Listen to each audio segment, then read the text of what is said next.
Ça, c'est moi. Enfin, c'est ma voiture, mais ça paraît logique que je suis à l'intérieur. Et il y a peu de temps de ça, j'ai voulu faire une balade.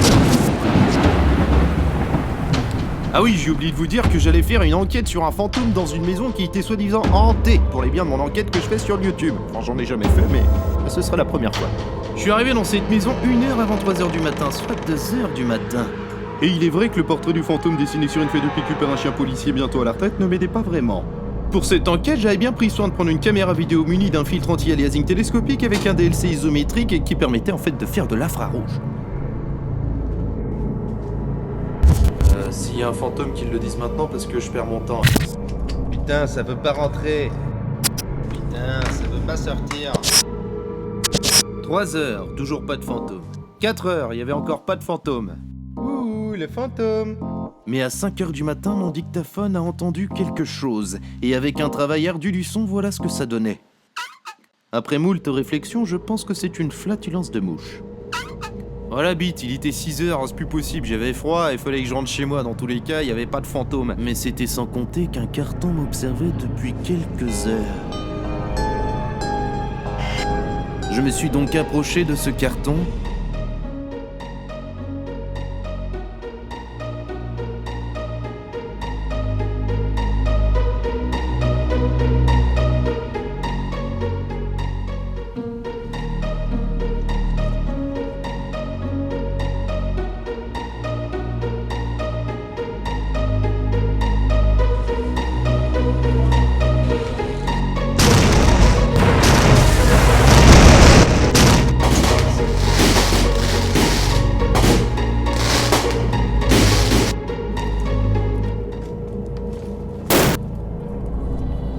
Ouvert le carton et découvert le magazine.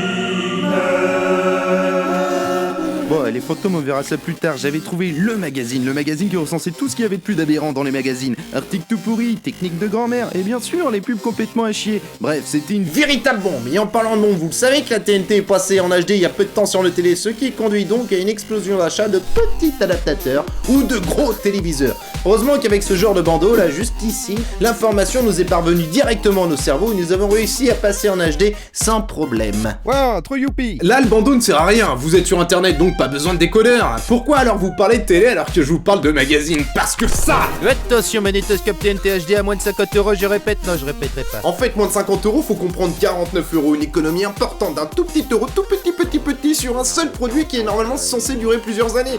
Donc c'est pas si avantageux, sauf en cas d'obsolescence programmée. Prenons par exemple une orange. En fait non, on va prendre directement un kilo d'orange. Disons que le kilo d'orange il est à 2€ et qu'on en achète toutes les semaines pendant un an, ce qui fait 52 semaines. Rajoutons 1€ de réduction sur chaque kilo acheté. Regardez ce que ça fait. Waouh. Alors oui, là il y a un réel intérêt. On gagne 52€. De quoi d'ailleurs acheter le boîtier TNT HD de teneur, je sais pas quoi. Et sous la photo il y a marqué boîtier de taille réelle. Je veux bien mais je connais pas du tout la profondeur, enfin C'est tout plat. Début avril, la TNT évolue et cela nécessitera de nouveaux décodeurs. Selon les professionnels du secteur, c'est pas nous qui le dit, c'est les professionnels. Mi-2015, plus de 6 millions de téléviseurs n'étaient pas compatibles avec cette nouvelle norme. Le CSA dit 3,25 millions, l'Agence nationale des fréquences, pour eux, c'est 5 millions, le cabinet GFK, ce serait un chiffre qui monterait à 10 millions, comme ça, tranquille, comme ça, on peut dire ce qu'on veut, mais sans donner un chiffre précis, il y en a pas mal. Et on n'est pas là non plus pour savoir qui c'est qui a tort, Enfin si, on sait ce qu'on tort. Ce qu'on tort, c'est ceux qui ont pas ce truc-là. Mais ce n'est pas tout, c'est aussi un magnétoscope ultra compact. 16,5 x 3,5 x 9,5 x... Ah, super, on a la profondeur. Regardez-moi cette photo qui appuie les propos dans la description.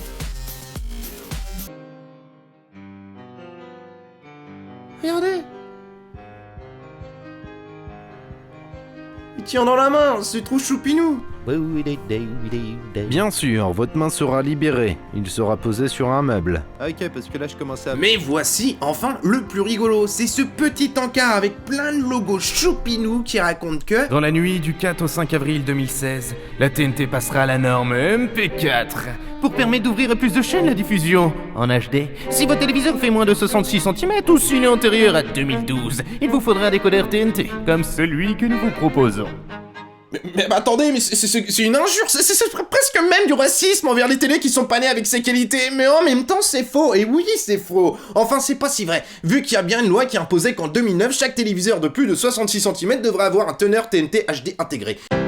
La loi du 5 mars 2007, faudrait peut-être mettre un truc HD dans nos télés. Mais ça ne veut en aucun cas dire que toutes les télés intérieures à 2012 et que toutes les télés qui font moins de 66 cm ont besoin de toi. Voici ma télé. Voilà 1 mètre. Voyons ce que ça donne. 60 cm. Est-ce que ça marche?